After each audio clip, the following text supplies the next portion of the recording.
Hello అండి. అందరికీ నమస్తే. ఇప్పుడు మనం వంశీ గారు రచించినటువంటి మా పూసలపూడి కథలలో ఒక చక్కని కథ వినేద్దామండి. కథ పేరు రామభద్రం చాలా మంచోడు. ఇంకా కథలోకి వెళ్ళిపోదామా? ఎగ్జిక్యూటివ్ ఆఫీసర్ ప్రకాశ్రావు గారి పెద్దమ్మాయి శ్రీకాకుళం జిల్లా రణస్థలంలో ఉంటుంది. ఆమెకి ఒకే కూతురు, పేరు సత్యవేణి. మొన్నే 4వ ఏడెళ్ళి 5 వచ్చింది. సత్యవేణికి తెలుగు రావడం లేదని ఇక్కడికి తీసుకొచ్చి రామచంద్రాపురం కాన్వెంట్లో చేర్చారు. అయితే ఆ పిల్ల నెలకి 20 రోజుల పాటు కాన్వెంట్కి వెళ్ళకుండా నాగాలు పడుతుంది. ఆ రోజు పొద్దుట కూడా తీసుకెళ్ళడానికి రిక్షా వచ్చి అరగంటైనా పిల్ల తయారవడం లేదు. ఎన్నో విధాలుగా బతిమలాడుతుంది కన్నాజీరావు గారి భార్య. ఆమె మాట వినని ఆ పసిది మొరాయించి మూల కూర్చుంటుంది తప్ప లేవడం లేదు. రామభద్రం సువేగా బండాగింది. స్టాండేసి లోపలికొచ్చి రామభద్రం విషయం తెలుసుకొని సత్యవేణి దగ్గరకొచ్చి, పల్లోకి వద్దు గిల్లోకి వద్దు, నీకేం కావాలో అన్నీ కొనిపెడతాను. నాతో పాటు రాంపురం వస్తావా? నా మోటార్ సైకిల్ ముందు కూర్చోపెట్టుకొని తీసుకెళ్తాను. నాతో పాటు రాంపురం వస్తావా అన్నాడు. సరే అంది. తనతో పాటు తీసుకెళ్తుంటే ఐస్ క్రీం కావాలంది సత్యవేణి. వెంటనే నేషనల్ ఐస్ క్రీం పార్లర్కి తీసుకెళ్ళి, భూషణం గారు మంచి ఐస్ క్రీం ఇవ్వండి మా పాపకి అన్నాడు. ఆ తర్వాత పులిబొమ్మ కావాలంది. చౌదరి ఎంపోరియంలోకి తీసుకెళ్ళి పులిబొమ్మతో పాటు మేకబొమ్మ, కుక్కబొమ్మ కూడా కొనిపెట్టేశాడు. అలా ఆ పసిపిల్ల ఏవడిగితే అది కొనిపెట్టేసి, మరి ఇన్ని కొనిపెట్టిన ఈ తాతమాత వింటావా అన్నాడు.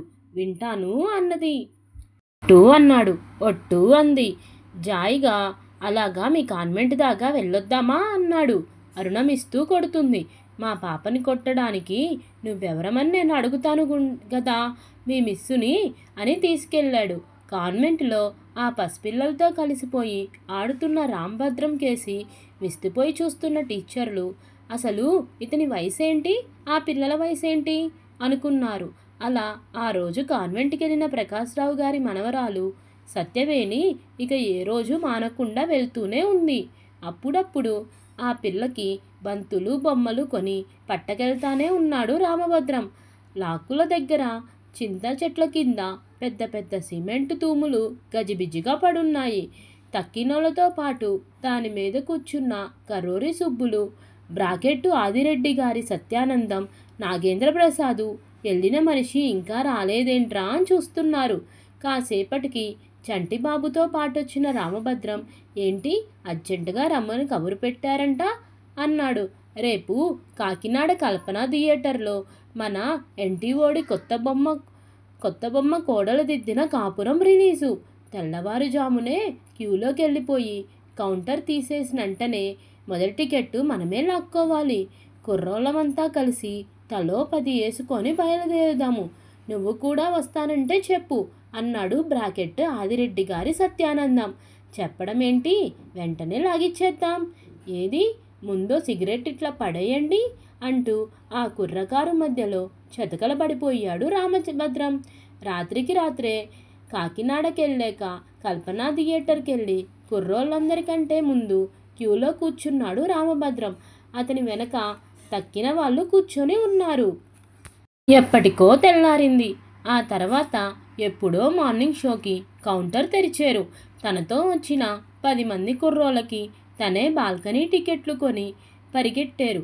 హాల్లోకెళ్ళి తమ అభిమాన నటుడు ఎన్టీఓడు వెండితెర మీదకి వచ్చినప్పుడు అందరితో పాటే పూలు డబ్బులు తెర మీదకి విసిరేసి అరవడం మొదలెట్టాడు. సినిమా అయ్యాక 100 డేస్ బొమ్మ అని అందరితో పాటు అరుచుకుంటూ వస్తున్న రామభద్రాన్ని చూసి కొందరు, ఇతనేంటి, ఇతని వయసేంటి, 60 ఏళ్ల మనిషి, ఆ కుర్రకారుతో ఆ గంతులేంటి అనుకున్నారు. ఓల్గా హోటల్లో టిఫిన్ చేస్తున్నప్పుడు పాటలు భలేగున్నాయి కదా అన్నాడు నాగేంద్ర ప్రసాద్. ఘంటసాలోడి స్టోను కొత్తగా ఉంది సినిమాలోనే అన్నాడు రామభద్రం. సముద్ర పోటుకెళ్ళి దూరంగా ఆగున్న ఓడల్ని చూశారు.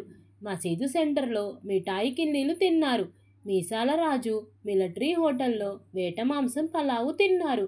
బస్టాండ్కెళ్ళి మనూరి వైపు వెళ్ళే బస్సు ఎక్కేద్దామా, లేకపోతే బుడంపేటలో అమ్మాయిల దగ్గరికి వెళ్దామా అడిగాడు రామభద్రం. బుడంపేట వెళ్దాం అన్నాడు కోడి జుట్టు రాము. ఆ కుర్రోళ్ళకందరికంటే ముందు సరిగెడుతున్న 60 ఏళ్ల రామభద్రాన్ని విచిత్రంగా చూస్తున్నారు రిక్షా వాళ్ళు. ఖర్చు చాలా అయింది. అది రామభద్రమే పెట్టుకున్నాడు. ఇక అన్ని కార్యక్రమాలు పూర్తి చేసుకొని బస్సెక్కి మా ఊళ్ళో దిగేసరికి కోడి కూసేసింది. అప్పుడే తెరగిచ్చిన గోపాలరావు హోటల్లో నొరగ ఎక్కువ వేయించుకొని స్ట్రాంగ్గా టీలు తాగి కాళ్ళిడ్చుకుంటూ ఇళ్ళకెళ్ళిపోయారు. రామచంద్రాపురం కిషోర్ టాకీస్ జంక్షన్లో ఉన్న వీరభద్ర ప్రింటింగ్ ప్రెస్కి ఓనరు రామభద్రం. కాలితో తొక్కే ట్రెడిల్ మిషన్ మీద చిన్న తరహా వాళ్ళ శుభలేఖలు, కార్డులు, రేషన్ కార్డులు, ముఖ్యంగా ఊళ్ళో 4 సినిమా హాళ్ళ టికెట్లు ప్రింట్ చేస్తుంటాడు. ఈ ప్రెస్సే కాకుండా వడ్డీ వ్యాపారం కూడా ఉంది రామభద్రానికి. రాత కోతలంటూ ఉండవు. ఎవడొచ్చినా డబ్బులిస్తాడు.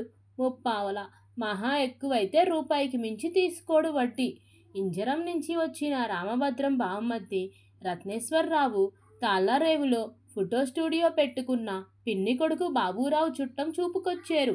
రాత్రి డాబా మీద రామభద్రంతో పాటు సారా తాగుతున్నప్పుడు రత్నేశ్వరరావు అడిగాడు, ఏంటి బావా, వ్యాపారాలు ఎలా సాగుతున్నాయి అని. సాగడం అంటే బావా, నలుగురికి ఉపయోగపడుతున్నాం, అదే తృప్తి అన్నాడు రామభద్రం. వ్యాపారాలు చాన్నాళ్ళ నుంచి చేస్తున్నావు కదా అన్నయ్య, ఏమాత్రం వెనకేసేవో అడిగాడు బాబూరావు. తగులు లేదు మిగులు లేదురా అన్నాడు రామభద్రం. ఆడి నోటమ్మట ఈడి నోటమ్మట వింటున్నాము. పైసా దాయవట, కనబడ్డోడికి ఎదురడిగి మరీ దానం చేస్తావట. అవతలోడు ఏ వయసులో ఉంటే నువ్వు ఆ వయసులో మనిషిగా మారిపోయి వాళ్ళతో పాటు గంతులేస్తున్నావంట. డబ్బులు నీళ్ళకన్నా అధ్వానంగా ఖర్చు పెట్టేస్తున్నావట. ఇది ధర్మమా బావా అడిగాడు రత్నేశ్వరరావు. అవును, అన్ని రోజులు ఒకేలాగుండవు. రేపొద్దున ఏ కాలో చెయ్యో పడిపోతే పలకరించడానికి ఒక్కడంటే ఒక్కడు రాడు. కాబట్టి మన జాగ్రత్తలో మనం ఉండాలి అన్నయ్య అన్నాడు బాబూరావు. నీకు పిల్లలున్నారు, వాళ్ళ కోసము రూపాయో పాపాయో వెనకేయాలి బావా అన్నాడు రత్నేశ్వరరావు. అలాగంటూ అలాగే రేపటి నుంచి చేద్దాం అనేసి చందమామలాగా నవ్వేసి రామభద్రం, నాకింకా చాలేదు, మందు పొయ్యండెహే అన్నాడు.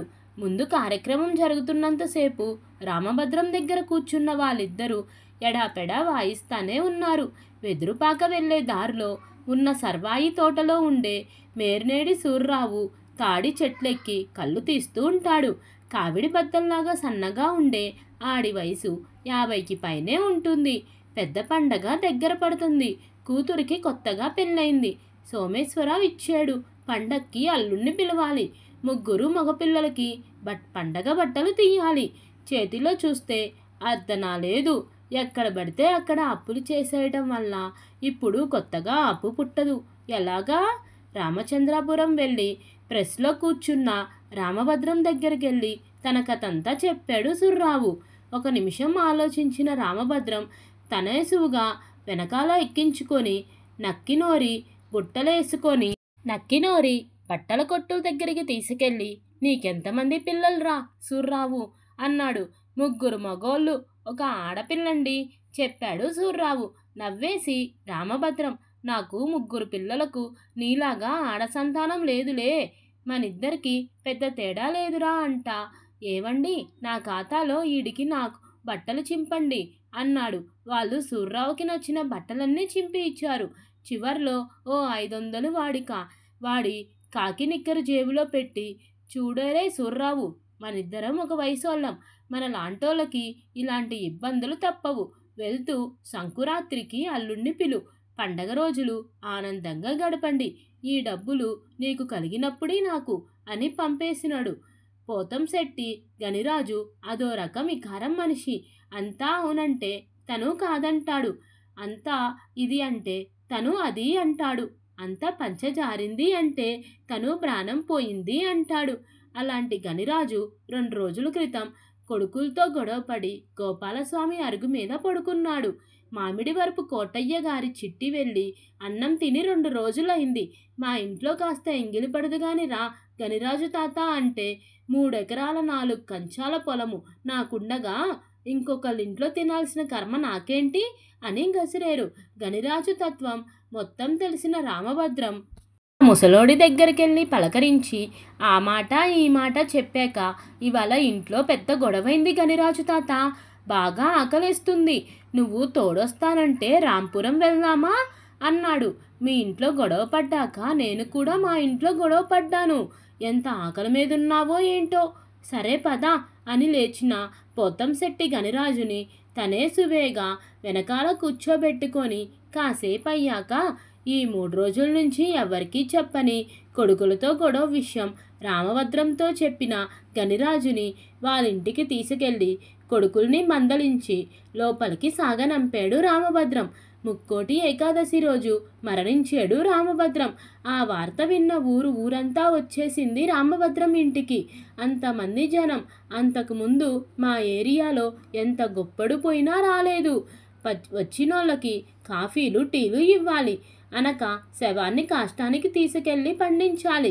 కానీ పైసా లేదు ఇంట్లో. రామభద్రం కొడుకు కేశవులు ఎవరి దగ్గరన్నా అప్పు చేద్దామనుకుంటగా అచ్యుతం బామ్మత్నైన రత్నేశ్వరరావు పిన్నతల్లి కొడుకు బాబూరావు వచ్చి తలో 2000 సర్దారు.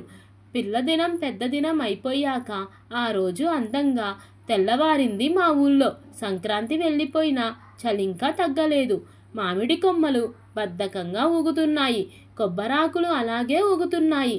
ఆడవాళ్ళు వీధి అరుగులు తుడిచి ముగ్గులు పెట్టుకుంటున్నారు. మగోళ్ళు పొలాలు వెళ్తున్నారు.